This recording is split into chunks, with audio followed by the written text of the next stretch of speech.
Hello friends, मैं अमित कुमार सिंह यज्ञ विद्या के इस प्लेटफॉर्म पे आपका स्वागत करता हूं।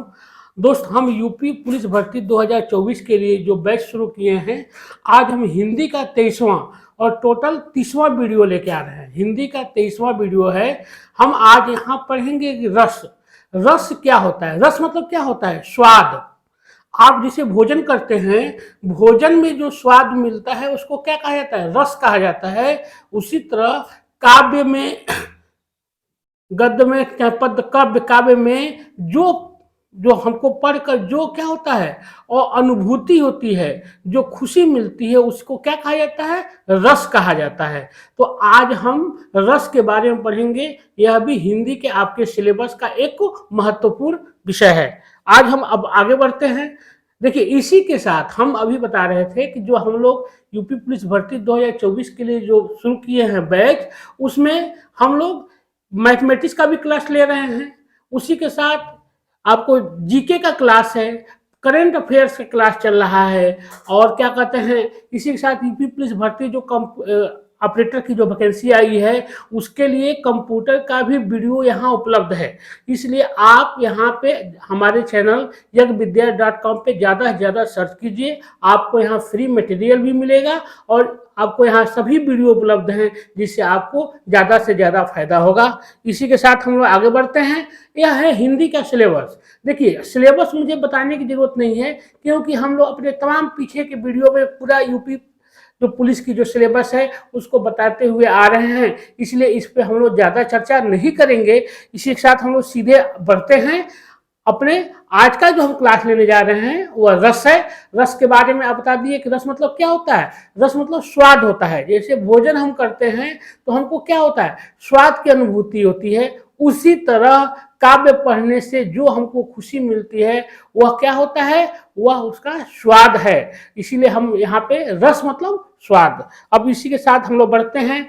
इसका परिभाषा हम लोग देख लेते हैं कि आखिर क्या है परिभाषा रस का, और रस की परिभाषा किसने दिया है, यह भी इंपॉर्टेंट है। देखिए, नाट्य शास्त्र के प्रवर्तक आचार्य भरत मुनि ने का यह प्रसिद्ध सूत्र विभावानुभाव व्याभिचारी संयोगादृश निष्पत्ति रस सिद्धांत का यही मूल है। विमावानुभाव व्याभिचारी संयोगादृश निष्पत्ति, यह क्या है? यही जो है क्या कहते हैं, रस सिद्धांत का मूल है। रस का सर्वप्रथम उल्लेख करने वाले भरत मुनि के ग्रंथ नाट्य शास्त्रों से आए इस सूत्र का अर्थ है विभाव, अनुभाव तथा व्याभिचारी भावों के संयोग से रस की निष्पत्ति होती है। मतलब रस क्या होता है? इनका जो विभाव, अनुभाव और व्यभिचारी भाव जो होता है, इसके संयोग से ही क्या होता है? रस की, काव्य में रस की उत्पत्ति होती है। रस दशा ही हृदय का क्या होता है? अस्थाई भाव है। रस जो है, रस दशा, यह हृदय का क्या होता है? अस्थाई भाव होता है। भरत मुनि ने नाट्य शास्त्र में 8 रसों का, देखिए 8 रस हम लोगों को पढ़ना है। भरत मुनि ने अपने नाट्य शास्त्र में 8 रसों का ही वर्णन किया है। तो आपसे परीक्षा में यही पूछा जा सकता है कि कितने प्रकार के रस होते हैं। तो आप जान लीजिए कि 8 प्रकार के रस होते हैं। कौन कौन? श्रृंगार, हास्य, करुण, रौद्र, वीर, विभत्स, भयानक, अद्भुत। यह क्या है? 8 प्रकार का रस है, जिसका वर्णन भरत मुनि ने अपने काव्य में किया है। अति उपयुक्त सूत्र में कई परिभाषिक शब्द दिए गए हैं, अतः उनका आशय जान लेना आवश्यक है। जो जिसे विभाव, अनुभाव, संचारी भाव या व्यभिचारी भाव, अस्थाई भाव, यह क्या होता है? रस के, यह आपके 4 भेद हैं। अब हम लोग रस के भेद, लक्षण, उदाहरण देखते हैं। अस्थाई भावों की प्रारंभिक 9 संख्या के आधार पर ही रस के भेद दिए गए हैं। अब हम लोग देखेंगे कि कौन कौन सा रस है जो आपकी परीक्षा की दृष्टि से महत्वपूर्ण है। श्रृंगार रस पहला है। श्रृंगार रस, देखिए आपसे यही परीक्षा में पूछा जाएगा कि श्रृंगार रस का अस्थाई भाव क्या होता है। श्रृंगार रस का, अभी हम कहे थे ना कि भरत मुनि ने क्या कहा है कि जो हमारे हृदय में जो भावना उत्पन्न होती है वो क्या होता है, रस उत्पन्न होती है, वह अस्थाई भाव होता है। तो रस का हमेशा अस्थाई भाव होता है। तो श्रृंगार रस का अस्थाई भाव क्या है, रति है। श्रृंगार रति है, इसका अस्थाई भाव। करुण रस, करुण रस दूसरा है। करुण रस का अस्थाई भाव शोक है। अद्भुत रस, अद्भुत रस का होता है क्या, विस्मय। विस्मय मतलब अचंभा, विस्मय इसका अस्थाई भाव है। रौद्र रस मतलब गुस्सा। रौद्र रस का क्या होता है, क्रोध, इसका अस्थाई भाव क्रोध होता है। उसी तरह वीर रस, वीर रस का अस्थाई भाव उत्साह होता है। यह अब आगे हम लोग देख लेते हैं। हास्य रस, हास्य रस का क्या हो गया, हंसी या हास्य, इसका अस्थाई भाव होता है। भयानक रस, भयानक रस का क्या होता है, भय होता है। भयानक रस का अस्थाई भाव भय होता है। विभत्स रस, विभत्स रस का क्या होता है, घृणा या निंदा। घृणा या निंदा इसका अस्थाई भाव होता है। शांत रस, शांत रस का क्या होता है, निर्वेद। शांत रस का निर्वेद, यह इसका अस्थाई भाव है। वात्सल्य रस का स्नेह होता है और भक्ति रस का अनुराग होता है, यह अस्थाई भाव। लेकिन अभी हम लोग पीछे एक जगह पढ़े थे कि भरत मुनि ने कितने प्रकार के, 8 ही प्रकार के रस बनाए हैं, लेकिन बाद में हिंदी में 11 प्रकार के आपको रस की उत्पत्ति मिला है हम लोगों को, जिसमें शांत रस, वात्सल्य रस और भक्ति रस को बाद में जोड़ा गया है। अब हम लोग पहले एक एक करके वर्णन कर लेते हैं। श्रृंगार रस, नायक नायिका के सौंदर्य तथा प्रेम संबंधी वर्णन की परिपक्व अवस्था को क्या कहा जाता है, श्रृंगार रस। देखिए नाम से ही आपको पता चल जाएगा, इसमें क्या है, नायक नायिका के सौंदर्य और प्रेम का वर्णन किया गया है, वो क्या है, श्रृंगार रस है। श्रृंगार रस के 2 भेद होते हैं, संयोग श्रृंगार और वियोग श्रृंगार। संयोग श्रृंगार मतलब क्या हो, जहां मिलन हो, और वियोग में जहां कहा हो, बिछड़न हो। तो श्रृंगार के 2 रूप होते हैं, संयोग श्रृंगार और वियोग श्रृंगार। संयोग श्रृंगार क्या है, यह उस स्थान पर होता है जहां नायक नायिका संयोगावस्था का वर्णन होता है। संयोगावस्था मतलब क्या हुआ, जहां नायक और नायिका के मिलन का वर्णन होता है, वह क्या होता है, संयोग श्रृंगार होता है। इस मिलन का वर्णन होता है। जैसे कहूं बाग, देखिए उदाहरण है, उदाहरण जानना आपको ज्यादा इंपॉर्टेंट होता है, क्योंकि आपसे परीक्षा में यही पूछा जा सकता है। तो क्या है, कहूं बाग तराग तरंगनी, तीर तमाल की छाही बिलोकी भली, घटिका इक बैठी ती है सुख पाप बिछाए, जहां कुश काल की थली। मग को श्रम श्रीपति पूरी करे, सिय को शुभ वाकल अंचल सो, श्रम तेऊ हरे तिनको कहीं, केशव अंचल चारु दिंगल को। देखिए यह केशव की रचना है, यह केशव की रचना है, जिसमें क्या है, संयोग श्रृंगार, मिलन का वर्णन हो रहा है, इसमें मिलन का वर्णन हो रहा है। अब दूसरा हम लोग देख लेते हैं, क्या श्रृंगार रस का दूसरा पक्ष है वियोग श्रृंगार। यह उस स्थान पे होता है जहां नायक और नायिका में वियोगावस्था मतलब बिछुड़ाव का जहां वर्णन होता है, वह क्या है, वह होता है वियोग श्रृंगार। अब इसका उदाहरण क्या होता है, देखा हूं तात बसंत सुहावा, प्रियाहीन मोहि उर उपजावा। इसमें यहाँ पे क्या है, इस जो कविता है यहाँ पे क्या है, यहाँ पे बिलगाव का है, बिछुड़ाव का दर्द है। इस कविता में कवि के द्वारा बिछड़ाव का दर्द का वर्णन है कि देखा हूं तात बसंत सुहावा, प्रियाहीन मोहि उर उपजावा। मतलब यहाँ पे क्या है, नायक और नायिका के बिछोड़न का वर्णन किया गया है। दूसरा है, पहला हम लोग पढ़ लिए श्रृंगार रस, दूसरा है करुण रस। किसी प्रिय व्यक्ति के चिर विरह अथवा मरण से उत्पन्न होने वाली शोक भाव आदि के परिपाक को क्या कहते हैं, करुण रस कहते हैं। करुण मतलब क्या होता है, दया। करुण मतलब दुख, करुण मतलब क्या होता है, दुख। तो वही कह रहा है कि किसी के, अब दुख कैसे हो सकता है, किसी के विरह में भी हो सकता है, किसी के मरने से भी हो सकता है, किसी के कहीं जाने से भी हो सकता है। तो करुण रस का वो होता है क्या, इसका होता है आपको वीरा होता है, इसका अस्थाई भाव वीरा होता है। जैसे इसका उदाहरण देख लेते हैं, हाय राम कैसे झेले, हाय राम कैसे झेले हम अपनी लज्जा अपना शौक, गया हमारे ही हाथों से अपना राष्ट्रपिता परलोक। यह क्या है, यह है करुण रस की मतलब एक दुखी हृदय का वर्णन है। राष्ट्रपिता मतलब महात्मा गांधी की मृत्यु पर यह कविता कवि के द्वारा कही गई है कि हाय राम कैसे झेले हम अपनी लज्जा अपना शोक, गया हमारे ही हाथों से अपना राष्ट्रपिता परलोक। यह क्या है, यह करुण रस उत्पन्न कर रहा है, मतलब विरह की यहाँ पे भावना है।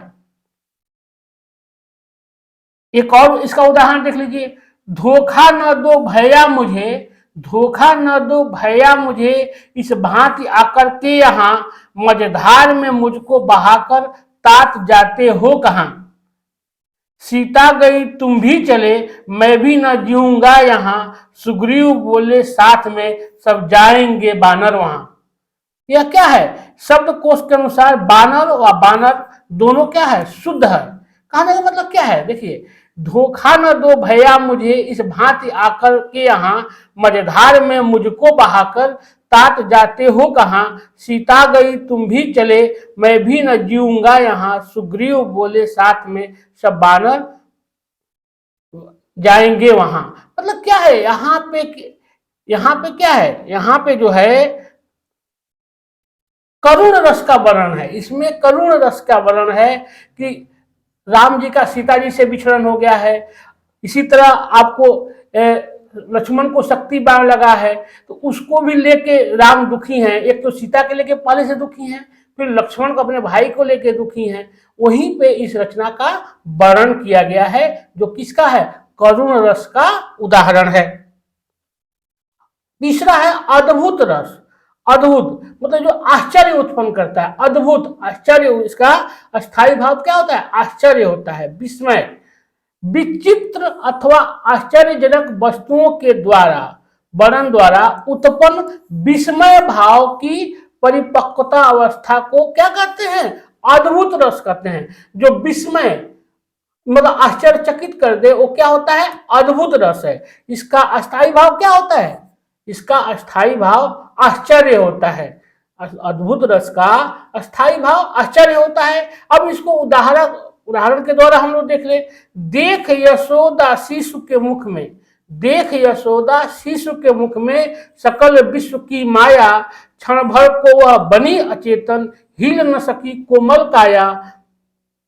क्या है, जब भगवान श्री कृष्ण, यह रचना किया गया है जब भगवान श्री कृष्ण ने अपने मुख में ही पूरा ब्रह्मांड दिखा दिया था अपनी माता यशोदा को, उसको देखकर वह क्या हो गई थी, विस्मित हो गई थी, आश्चर्य में पड़ गई थी और कुछ नहीं बोल रही थी। तो यह क्या हो गया, यह अद्भुत रस का उदाहरण हो गया।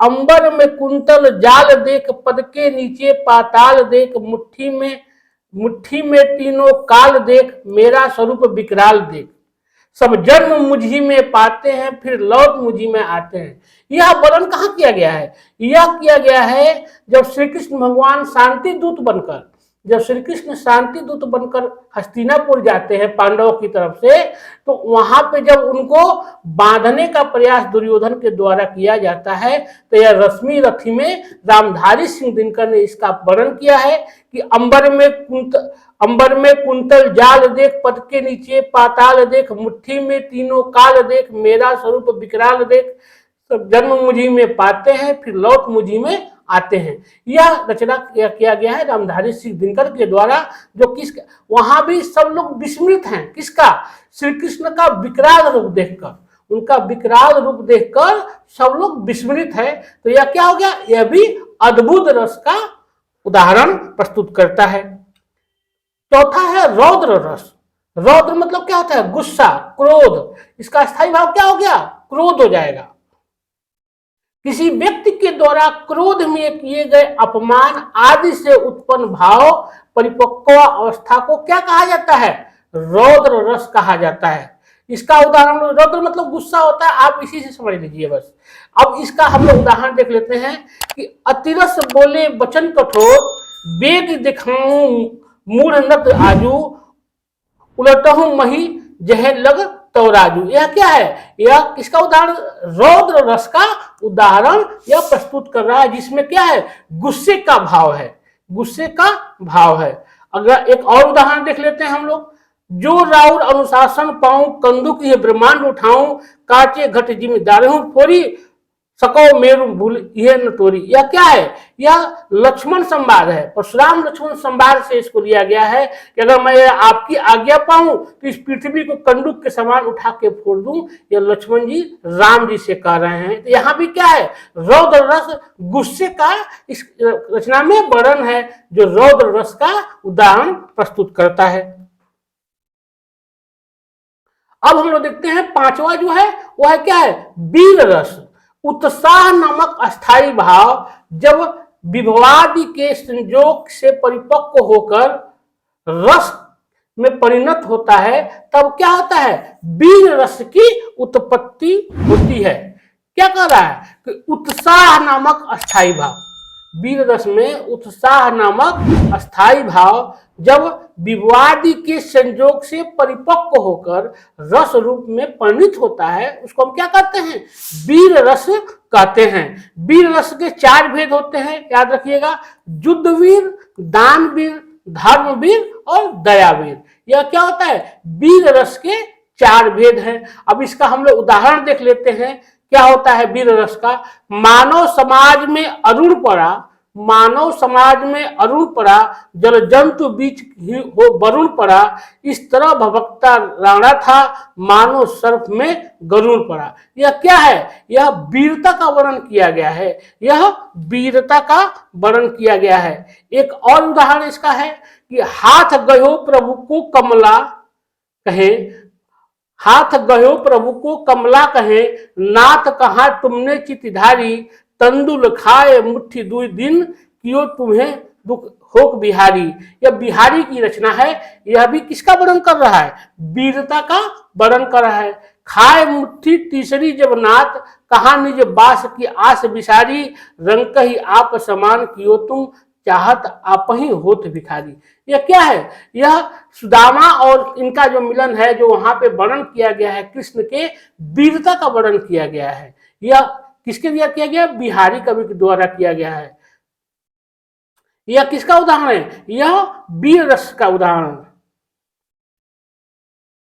अब आगे हम लोग बढ़ते हैं, एक और देख लेते हैं इसमें धर्मवीर का क्या उदाहरण है।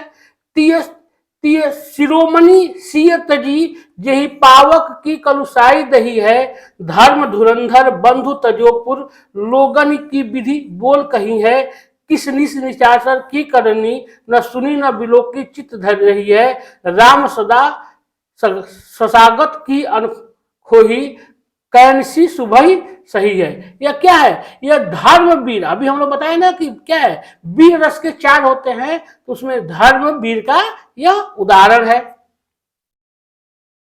अब दयावीर का एक उदाहरण देख लेते हैं। गिद्धराज सूर्य आरत वाणी, गिद्धराज सूर्य आरत बानी, रघुकुल तिलक नारी पहचानी, अधम निशाचर लिन्हे न जाई, जिमि मलेच्छ बस कपिला गाई, सीते पुत्र करस जनि नासा, करिहो जात उधान कर नासा, धावा क्रोधवंत खर कैसे, छूटे पवि पर्वत मुंह कैसे। देखिए यह क्या है? दया के साथ सीता पे यह वर्णन किया गया है कवि के द्वारा। जब सीता का अपहरण रावण के द्वारा कर लिया गया है, तो जटायु की वीरता के साथ साथ उनकी दया का भी वर्णन है इसमें।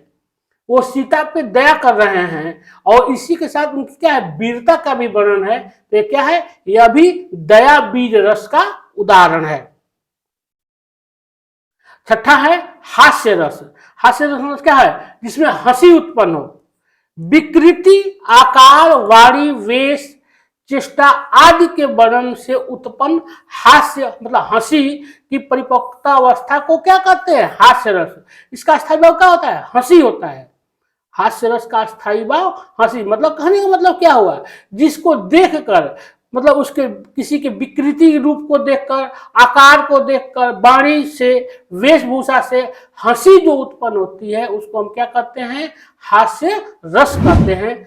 बिंद के बासी उदासी तपोव्रतधारी, क्या है रचना, यह उदाहरण है कि बिंद के बासी उदासी तपोव्रतधारी महाबिनु नारी दुखारे गौतम तीय तरी तुलसी सो कथा सुन के मुनिवृंद सुखारे है शिला सब चंद्रमुखी परसे पद मंजुल कंज तिहारे किन्हीं भली रघुनायक जू जो कृपा करी कानन पगुधारे। क्या कर रहा है, यह हास्य रस उत्पन्न कर रहा है कि बिंद के बासी जो तपोव्रतधारी लोग थे वह सब लोग नारी के बिना उदास थे। तो उनको ये लगा कि राम के पैर से जिस तरह अहिल्या, पत्थर लगने से अहिल्या औरत के रूप में तब्दील हो गई, तो उन्होंने भी उनके मार्ग में पत्थर रखना शुरू कर दिया कि नारी बनेगी और हम उसके साथ रहेंगे। तो यह क्या हो गया, यह हंसी उत्पन्न कर रहा है, यह हास्य रस का उदाहरण है।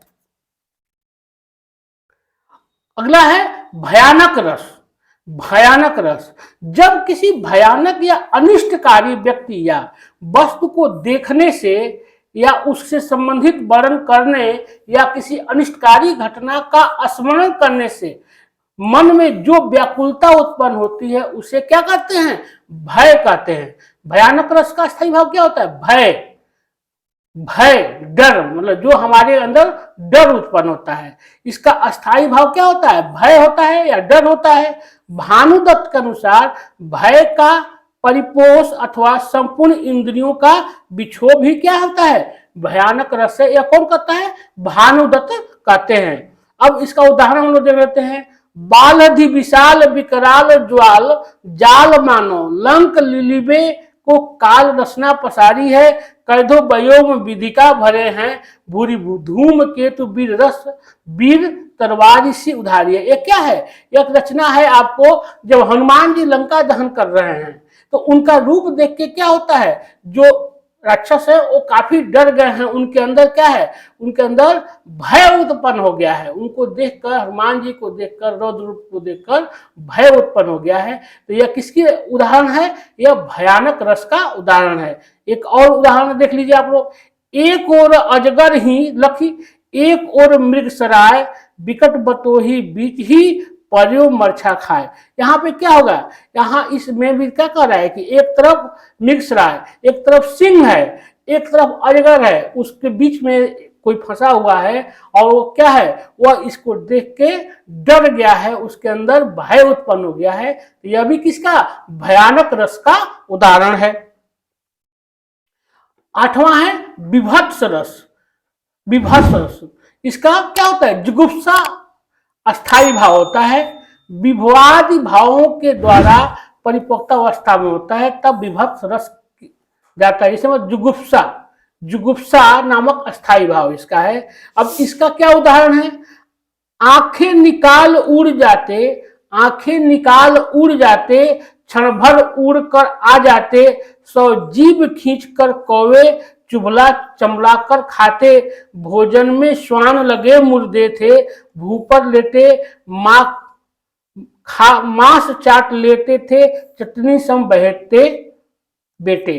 क्या कह रहा है, यह विभत्स रूप है। यह किसी चीज का जो वर्णन किया गया है, यह विभत्स मतलब क्या कहते हैं कि जुगुप्सा पैदा कर रहा है, विभत्स रूप दिखा रहा है किसी चीज का। कि यह किसका उदाहरण है, यह विभत्स रस का उदाहरण है। अगला है शांत रस। अनित्य और असार तथा परमात्मा के वास्तविक रूप के ज्ञान से हृदय को जो शांति मिलती है उसको हम क्या कहते हैं, शांत रस कहते हैं।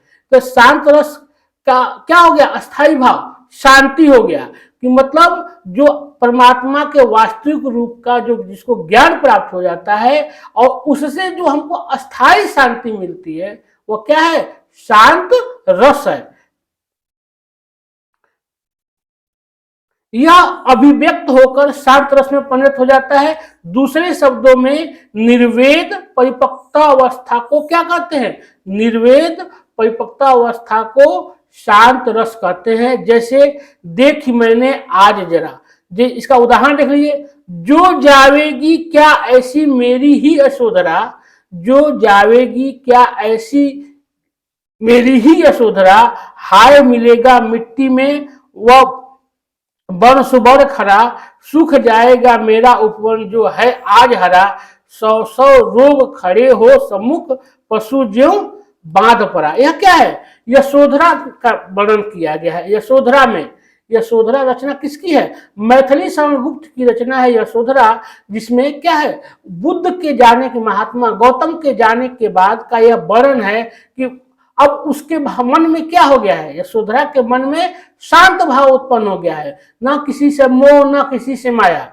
ऐसी स्थिति जब पहुंच गई है, उसी समय काल का वर्णन किए हैं मैथिली समरगुप्त ने अपने इस रचना में। यह किसका उदाहरण हो गया? यह शांत रस का उदाहरण हो गया। 10वां है वात्सल्य रस, मतलब प्रेम। जैसे माँ बच्चे को देख के उसके अंदर क्या होता है? वात्सल्य, प्रेम की उत्पत्ति होती है। छोटे बालकों के बाल सुलभ मानसिक क्रियाकलापों के वर्णन से उत्पन्न वात्सल्य प्रेम की परिपक्वता अवस्था को क्या कहते हैं? वात्सल्य रस कहते हैं। सूरदास ने जिन पदों में श्री कृष्ण के बाल लीलाओं का वर्णन किया है, उनमें वात्सल्य रस है। वात्सल्य रस के दो, हमेशा याद रखिएगा, इसमें भी दो भेद होते हैं। एक होता है संयोग वात्सल्य रस, दूसरा होता है वियोग वात्सल्य रस। पहला क्या है? संयोग वात्सल्य रस देख लेते हैं। जब बालकों की ऐसी बातों का वर्णन होता है जो उनके माता पिता आदि के पास उपस्थित हो, रहने के काल से संबंधित होती है, उसको क्या कहते हैं हम? संयोग वात्सल्य। जैसे मान लीजिए कि कोई बच्चा अपने माँ बाप के पास है, उसके बारे में जो वर्णन किया जाता है माँ बाप से उसके, वह क्या होता है? संयोग वात्सल्य रस का उदाहरण प्रस्तुत करता है।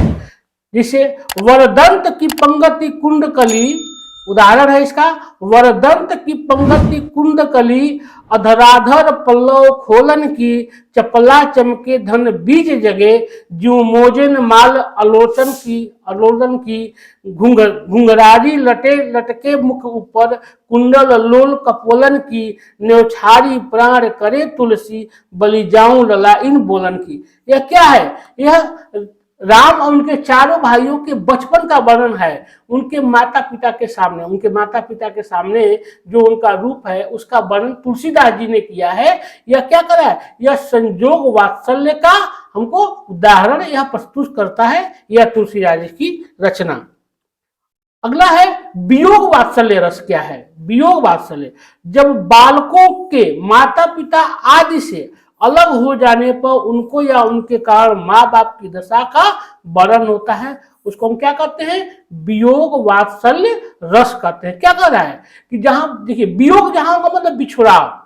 मान लीजिए पुत्र कहीं चला गया है, उसको लेकर, या पुत्र के अंदर माता पिता के बिछड़ेपन से लेकर जो भाव उत्पन्न होता है, वह वियोग वात्सल्य रस का भाव उत्पन्न करता है। जैसे उदाहरण है इसका, संदेश देव की स्यो कहियो, ही तो धाम तिहारे सुत की कृपा करत ही रहियो, तुक तो तेव जानती ही है हम तो मोह कहीं आयो, प्रात उठ मेरे लाल लड़ते ही माखन रोटी भावे। यह क्या है? यह वियोग श्रृंगार। श्री कृष्ण के जाने के बाद, श्री कृष्ण के मथुरा जाने के बाद, जब वह गोकुल से चले गए हैं मथुरा, उसके बाद का यह वर्णन यशोदा जी के द्वारा कहा गया है कि देवकी से कहिएगा कि हमारे लल्ला को क्या क्या प्रिय है, सुबह उठ के क्या खाता है। यह क्या हो गया? यह वियोग वात्सल्य रस का वर्णन कर रहा है। किसके माध्यम से? यशोदा जी के माध्यम से, अपने पुत्र कृष्ण के बिछुड़ाव को लेकर। यह वियोग वात्सल्य रस का उदाहरण है। अब अगला हम लोग देख लेते हैं अंतिम, भक्ति रस। भक्ति रस क्या है? इस रस में ईश्वर की अनुरक्ति और अनुराग का वर्णन होता है। इसमें दोनों होता है, अनुरक्ति और अनुराग का वर्णन होता है। वो होता है कौन सी? भक्ति रस का उदाहरण है। अब हम उदाहरण इसका देख लेते हैं। उलट नाम जपत जग जाना, वाल्मीकि भय ब्रह्म समाना। यह तुलसीदास की रचना है। यह तुलसीदास की रचना है। यह क्या है? भक्ति रस से सराबोर है। अगला है एक उदाहरण, मैं तो मेरे नारायण की आप ही हो गई दासी रे, लोग कहें मीरा, देखिए भीरा नहीं है मीरा है, यहाँ पे मिसप्रिंट हो गया, मीरा भई बावरी, न्यात कहे कुलनासी रे, विष का प्याला राणा जी भेजिया, पीवत मीरा हासी रे, मीरा के प्रभु गिरधर नागर, सहज मिले अनिराशी रे। क्या कह रहा है, देखिए यह मीरा की रचना है, मीराबाई की यह रचना है। वह कृष्ण के प्रेम में, भक्ति में इतना ज्यादा हो गई हैं कि राणा के द्वारा भेजे गए विष के भी प्याले को वह पी लेती हैं। तो यह क्या हो रहा है, कृष्ण के प्रति उनके मन में भक्ति का भाव उत्पन्न कर रहा है। यह भक्ति रस का उदाहरण है। तीसरा है कि इसमें व्यापक एवं ब्रह्म अविनाशी, यह भी उन्हीं का मतलब आपको भक्ति रस का है कि व्यापक एक ब्रह्म अविनाशी सत्य चेतन धन आनंद राशि, यह तुलसीदास की रचना है। यह भी क्या कर रहा है, व्यक्ति के मन में आपको भक्ति का भाव उत्पन्न कर रहा है। जैसे मान लीजिए ब्रह्म अनंत अविनाशी सत्य चैतन्य आनंद के भंडार का सत्ता है, ईश्वर ही मात्र एक ऐसी सत्ता है जो सृष्टि में एक है, वह दो कभी हुआ ही नहीं। यह इसी का व्यापक एवं ब्रह्म अविनाशी का क्या है, आपको बता रहा है कि ब्रह्म अनंत और अविनाशी सत्य यही सत्य है। यह क्या कर रहा है, यह व्यक्ति के मन के अंदर भक्ति का भाव उत्पन्न कर रहा है। एक बार और आप लोग जान लीजिए कि भरत मुनि ने कितने रस बताए। भरत मुनि ने 8 ही रस बताए हैं।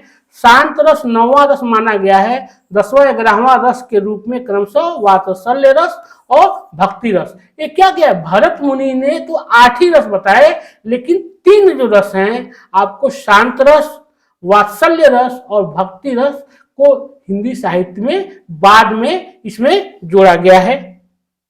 इसी के साथ आज का क्लास हम यही अब समाप्त करते हैं। अब देखिए हम लोग क्या कर रहे हैं, अभी बताए अभी आपसे कि हिंदी का क्लास तो हम लोग ले ही रहे हैं, इसी के साथ साथ जीके और करंट अफेयर्स का भी क्लास लगातार वीडियो जा रहा है। मैथमेटिक्स का भी वीडियो उपलब्ध है हमारे चैनल पर। उसी के साथ यूपी पुलिस ऑपरेटर वैकेंसी जो है उसके लिए भी वीडियो, कंप्यूटर के महत्वपूर्ण वीडियो उपलब्ध है। इसलिए आप हमारे चैनल यज्ञ विद्या को ज़्यादा से ज़्यादा लाइक कीजिए, सब्सक्राइब कीजिए और आप हमारे चैनल यज्ञविद्या.com पे फ्री में मटेरियल प्राप्त करेंगे, आप वहां भी जा सकते हैं। इसी के साथ मैं अमित कुमार सिंह आज का क्लास यही समाप्त करता हूं। नमस्कार, धन्यवाद।